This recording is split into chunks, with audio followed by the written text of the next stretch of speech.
और बड़ी खबर है, लखनऊ से बीजेपी 2024 की तैयारियों में जुट गई है। बीजेपी का फोकस उन सीटों पर है, उन 14 सीटों पर है जहां बीजेपी 2019 में जीत नहीं दर्ज कर पाई थी। खुद जेपी नड्डा अब उत्तर प्रदेश के दौरे पर आ रहे हैं। खास करके पश्चिम पर बीजेपी ज्यादा फोकस कर रही है। अमरोहा और सहारनपुर के दौरे पर रहेंगे जेपी नड्डा। 28 फरवरी को पहुंचेंगे। बीजेपी मुस्लिम बहुल इलाकों पर भी फोकस कर रही है। हारी हुई सीटों पर बीजेपी जीत की तैयारी में।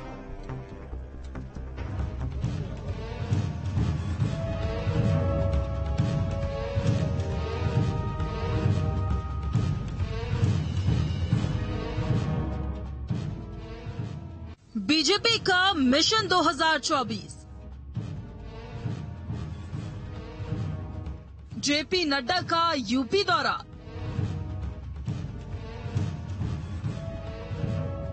अट्ठाईस फरवरी को अमरोहा और सहारनपुर दौरा। यूपी में हारी हुई लोकसभा सीटों पर नजर। बीजेपी ने बनाई खास रणनीति। यूपी में बंपर जीत हासिल कर एक बार फिर केंद्र की सत्ता तक पहुंचने का लक्ष्य बीजेपी ने बना लिया है। मिशन 2024 में जुटी बीजेपी ने यूपी में हारी हुई सीट और कम अंतर वाली सीट के लिए खास रणनीति बनाई है। अपनी रणनीति को अमली जामा पहनाने का जिम्मा खुद राष्ट्रीय अध्यक्ष जेपी नड्डा ने संभाला है, जो यूपी दौरे पर आ रहे हैं। जेपी नड्डा 28 फरवरी को अमरोहा और सहारनपुर का दौरा करेंगे। बीजेपी की 2019 में हारी हुई 14 लोकसभा सीटों पर इस बार विशेष नजर है। यहां बीजेपी जीत दर्ज करने के लिए अभी से किलेबंदी में जुट गई है। बीजेपी हारी हुई लोकसभा सीटों पर विधानसभा क्षेत्र तक विस्तारक भेजने जा रही है। ये विस्तारक बूथ लेवल तक जमीनी हकीकत की रिपोर्ट बनाकर पार्टी हाईकमान को देंगे। 2019 में बीजेपी को बिजनौर, नगीना, सहारनपुर, अमरोहा, अम्बेडकर नगर के साथ साथ श्रावस्ती, गाजीपुर, घोसी, जौनपुर, लालगंज, संभल, मुरादाबाद, मैनपुरी और रायबरेली में हार का सामना करना पड़ा था। हारी 14 लोकसभा सीटों के अलावा बीजेपी का फोकस इन सीटों पर भी है, जहां जीत का अंतर काफी कम रहा है। इनमें मछली शहर सिर्फ 181 मतों से, तो मुजफ्फरनगर सीट पर 6526 मतों से जीत हासिल हुई थी। मेरठ में जीत का अंतर 4729 मतों का था, तो चंदौली में 13954 मतों से जीत मिली थी। बीजेपी ने उपचुनाव में जीती रामपुर और आजमगढ़ सीट को मिलाकर करीब 25 सीटें ऐसी छाटी है जहां जीत का अंतर 1 लाख वोट से कम रहा है। इनके अलावा 30 लोकसभा सीटें ऐसी है जहां जीत का अंतर 1.25 लाख वोट से कम था।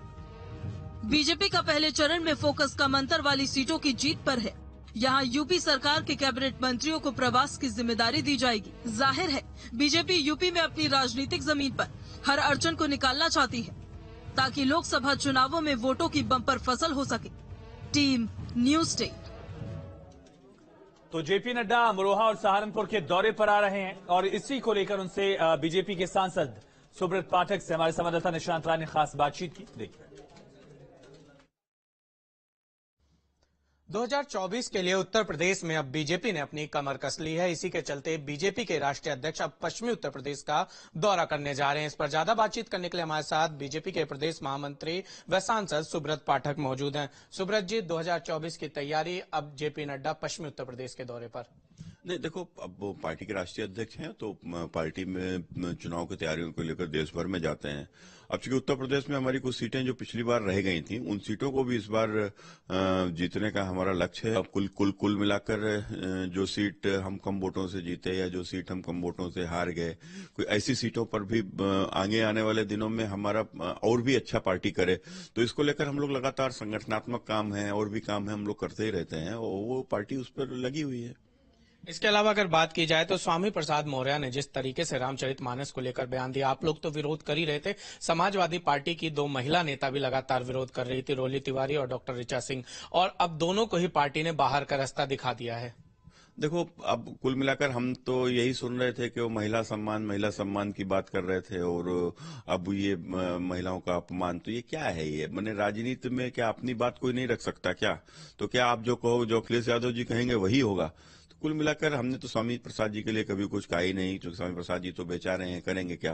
तो वो तो मजबूरी में अखिलेश यादव जी के इशारे पर ये सब कर रहे थे और अखिलेश जी के इशारे पर उन महिलाओं को भी निकाला गया होगा। शुक्रिया हमसे बातचीत करने के लिए। ये थे हमारे साथ बीजेपी के सांसद सुब्रत पाठक। वीडियो जर्नलिस्ट जगदीश चंद के साथ निशांत राय, न्यूज स्टेट, दिल्ली। और इस वक्त की बड़ी खबर लखनऊ से है। अब्बास अंसारी की जान को